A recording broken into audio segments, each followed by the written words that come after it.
اور ان لوگوں کے لیے ایک نشانی مردہ زمین ہے، ہم نے اس کو بارش سے زندہ کیا اور ہم نے اس سے غلے نکالے جو ان میں سے لوگ کھاتے ہیں، اور ہم نے اس میں کھجورے اور انگوروں کے باغ لگائے اور ساتھ ہی اس میں چشمے جاری کیے تاکہ لوگ باغ کے پھلوں میں سے کھائیں، اور اس پھل اور غلے کو ان کے ہاتھوں نے نہیں بنایا، سو کیا شکر نہیں کرتے؟ وہ پاک ذات ہے جس نے تمام مقابل قسموں کو پیدا کیا، زمین میں سے اگلنے والی چیزوں سے بھی اور خدا ان آدمیوں سے بھی اور انہی چیزوں سے بھی جن کو عام لوگ نہیں جانتے، اور ان نشانی جن کے لیے رات ہے کہ ہم اس رات پر سے دن کو اتار لیتے ہیں، سو یکایک وہ لوگ اندھیرے میں رہ جاتے ہیں۔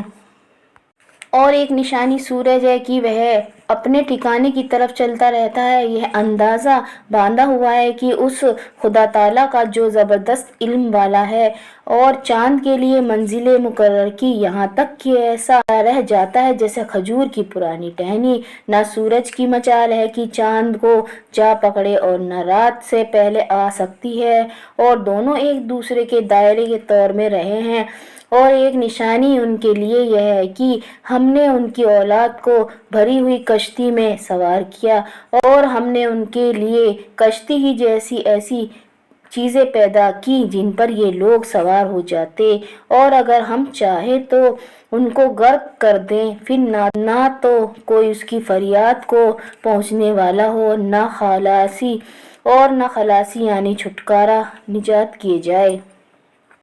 اور اگر ہم چاہیں تو ان کو غرق کر دیں، پھر نہ تو کوئی ان کی فریاد کو پہنچنے والا ہو اور نہ ہی خلاصی یعنی چھٹکارا اور نجات دیے جائے، مگر یہ ہماری ہی مہربانی ہے، اور ان کو ایک مقررہ وقت ہے فائدہ دینا منظور ہے۔ اور جب ان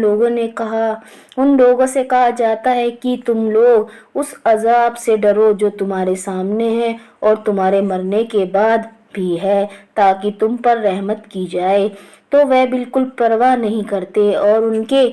رب کی آیتوں میں سے کوئی آیت بھی ان کے پاس ایسی نہیں آتی جس سے وہ منہ نہ موڑتے۔ اور جب ان کو کہا جاتا ہے کہ اللہ نے جو کچھ تم کو دیا ہے اس میں سے خرچ کرو، تو وہ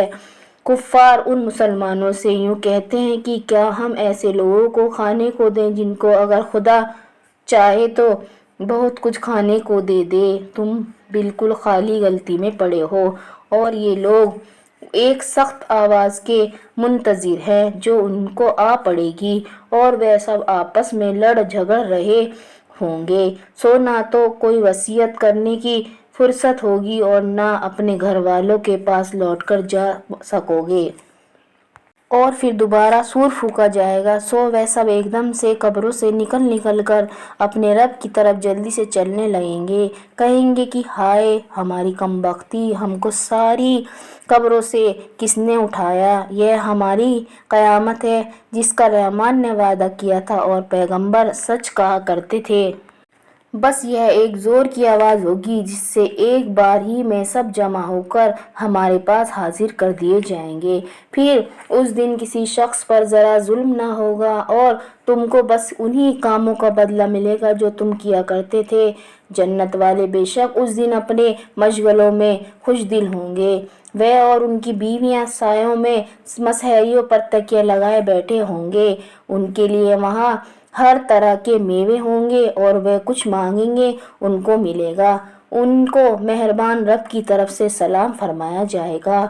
اور اے مجرمو آج ایمان والوں سے الگ ہو جاؤ، اے آدم علیہ السلام کی اولاد، کیا میں نے تم کو تاکید نہیں کر دیا تھا کہ تم شیطان کی عبادت نہ کرنا، وہ تمہارا کھلا دشمن ہے، اور یہ ہے کہ میری ہی عبادت کرنا،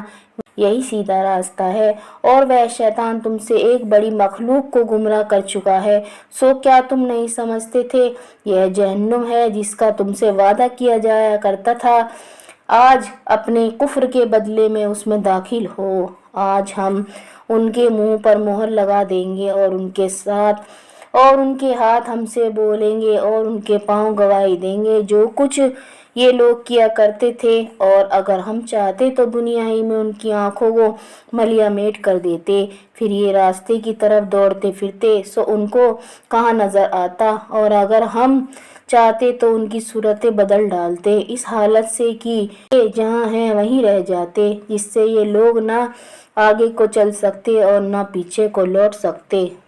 اور ہم جس کی عمر زیادہ کر دیتے ہیں تو اس کو طبعی حالت میں الٹا کر دیتے ہیں، سو کیا وہ لوگ نہیں سمجھتے؟ اور ہم نے آپ کو شاعری کا علم نہیں دیا اور یہ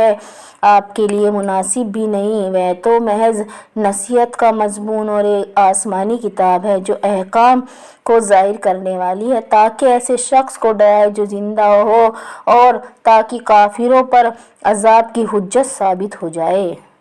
کیا ان لوگوں نے اس پر نظر نہیں کی؟ ہم نے ان کے فائدے کے لیے اپنے ہاتھ کی بنائی ہوئی چیزوں میں سے مویشی پیدا کیے، پھر یہ لوگ ان کے مالک بن رہے ہیں، اور ہم نے ان مویشیوں کو ان کا تابع بنا دیا، سو ان میں بعضے تو ان کی سواریاں ہیں اور بعضے کو وہ کھاتے ہیں، اور ہم نے ان لوگوں کے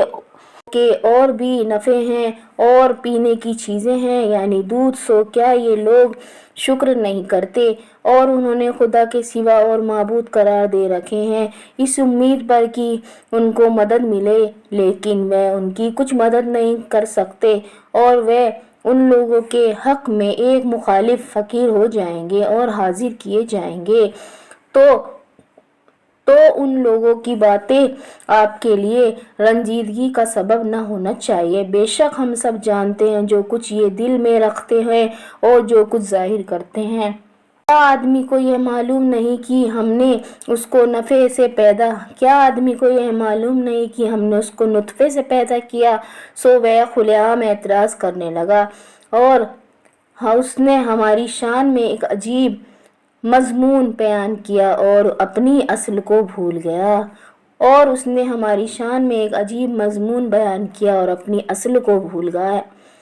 گیا۔ کہا جاتا ہے کہتا ہے کہ ہڈیوں کو خاص طور پر جبکہ وہ بوسیدہ ہو گئی ہوں کون زندہ کر دے گا؟ آپ جواب دے دیجئے کہ ان کو وہ زندہ